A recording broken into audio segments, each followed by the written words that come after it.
Бұндай формат болмағалы біраз болыпты. Бәріңіз күттіңіздер. Қандай да бір киноны немесе сериалды қысқаша айтып бергенімді. Бұл жолы секретные материалы фамильяр атты американский сериалды көрейік. Ең жаманы дәл осы мистер Хохотун атты. Именно балалардың артынан қалмайтын монстр.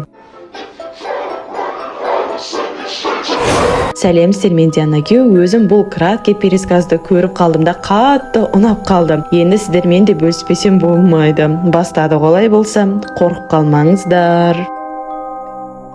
Мистер Хохотун негізі балаларға атақты шоудың персонажы еді. Эндрю атты кішкентай бала ойнап жүріп қолына мистер Хохотунның ойыншығын ұстап алып өлең айтып тұрады. Дәл сол баланың мамасы болса телефонмен біреумен сөйлесіп жатып маған звондама енді деп ұрсып береді. Өз алдына ашуланып жүріп сыртта жүрген баласын ұмытып кете салады ғой ше. Ал бала болса ойнап жүріп орманнан нағыз тірі мистер Хохотунның өзін көріп қалады да артынан еріп кете береді. Мамасы ашуланып болып сыртқа шықса бала жоқ еді. Далада дәл осы Анна деген қызбен оның мамасы да жүреді. Эндрюдің бір өзі кетіп бара жатқанын көреді, бірақ тоқтатудың орнына үндемей қарап тұра береді. Басында мистер Хохотунның артынан барып жатыр еді, кейін бірден ол жоқ болып кетіп, қасқыр монстр пайда болып балаға шабуыл жасап өлтіріп тастайды. Оның өлгенінен ешкімнің хабары жоқ. Полиция барма, барлығы іздей бастайды. Ақыры бейшара баланың өлі денесін орманнан тауып алады. Бала полицияның баласы болған соң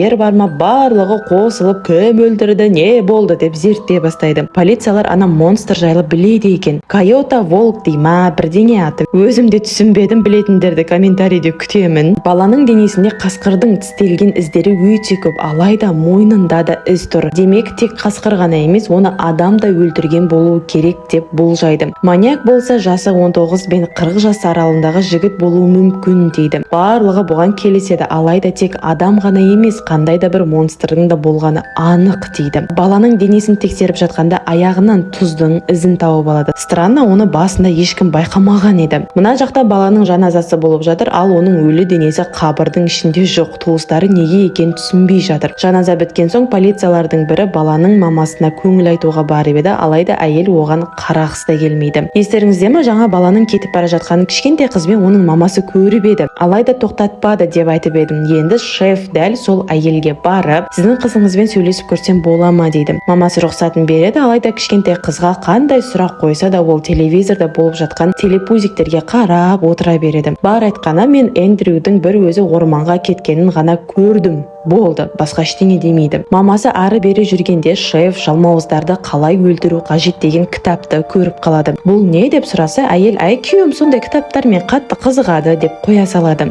Шефтің мейлі деп енді кетейін дегені сол еді, телевизордан мистер Хохотунның шоу басталып қалады. Сразу ана кішкентай қыз осы Эндрюді өлтірген деп айтады. Алайда не істейді? Әрине қызың сөзіне назар аудармайды да. Ну, конечно. Полиция әлі зерттеуін жалғастырып жатқанда осы жігітке күдіктері түседі. Алдын кішкентай балаларды қорлағаны үшін түрмеге отырып шыққан екен. Еркектің аты Мелвин. Бұл есімді естеріңізге сақтап қалыңыздар. Мына әйелдің айтуы бойынша негізі балаларға деген жамандықты туыстары немесе көршілері жасайды. Давай баланың отбасын тағы бір тексеріп шығайық дейді, бірақ шеф оған келіспейді. Ақыр ана күдікті Мелвиннің үйіне барып көреміз дегенде мына жақта орманда басқа шеф қап-қара қасқырды көріп қалады. Оның уылдағаны кәдімгі қасқырлардан да ужас болып естіледі екен. Ал мына жақта басқалары күдікті жігіттің үйіне келсе, үйінде ешкім жоқ, сонда да кіріп тексеріп жатқанда еркектің өңшең балалармен түскен фотоларын тауып алады. Сөйтсе, еркек алдын мультикте аниматор болып жұмыс істеген екен. Ал шкафында болса мистер Хохотунның маскасын тауып алады. Енді вообще қызық болады,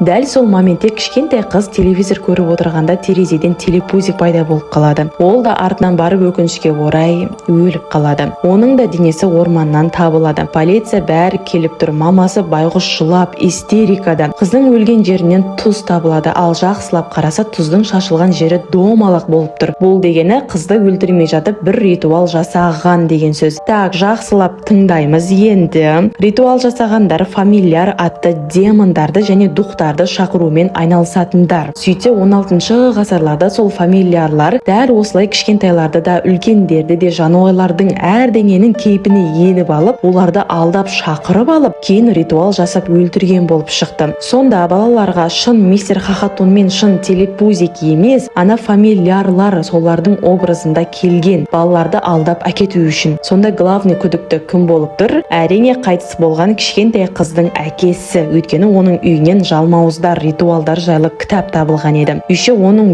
өзі полиция ғой ше. Барып оған сенба балаларды өлтірген десе, жоқ, алайда мен әйеліме измена жасадым, сол үшін менің қызымды өлтірді деп жылап шықты. Ана күдікті Мелвин атты жігіт болса, енді үйіне келгені сол еді. Байғұс полиция сразу оны ұстап алып аямай ұра бастайды. Алайда Мелвин мен емес деп айғайлаумен болды. Мелвин бірінші рет түрмеге отырып қалғанда әлі мектепте оқитын кішкентай болып набыры дос жігіттерінің кінәсін мойындап түрмеге отырып шыққан екен. Ол кінәлі болмаған екен. Алайда оны тыңдап отырған ешкім жоқ. Сен өлтірдің балаларды деп бәрі оған жабылып аямай ұра бастады. Ақыр соңында ол кінәлі ма жоқ па толық зерттемей ақ сол жерде өлтіріп тастайды. Ай құдай ай.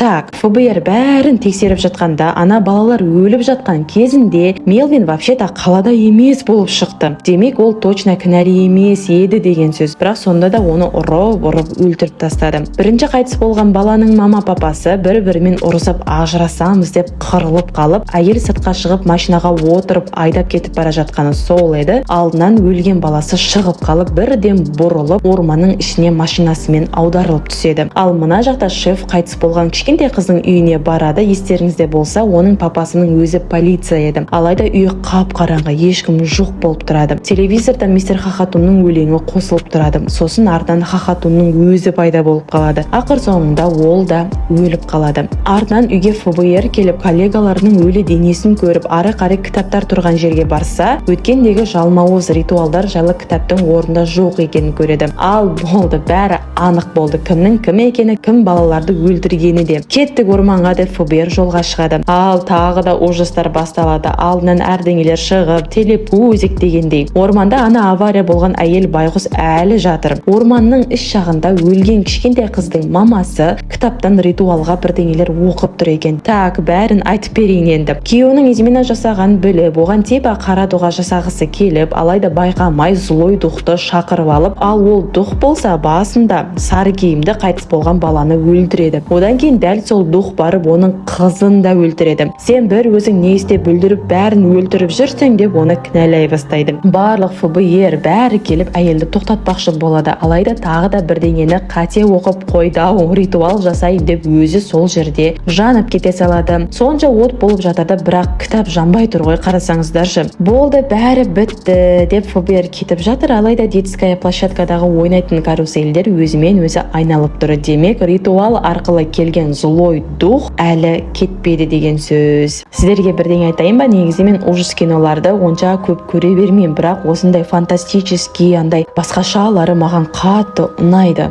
Так, егер менде осындай қысқаша киноның осындай пересказдары көп болсын десеңіздер, міндетті түрде лайк басамыз дәл қазір, көп қылып комментарий жазамыз, осы видеоны достарыңызбен бөлісеміз және каналға тіркеліп аламыз. Ал сіздермен болған Диана Q, келесі роликте кездескенше.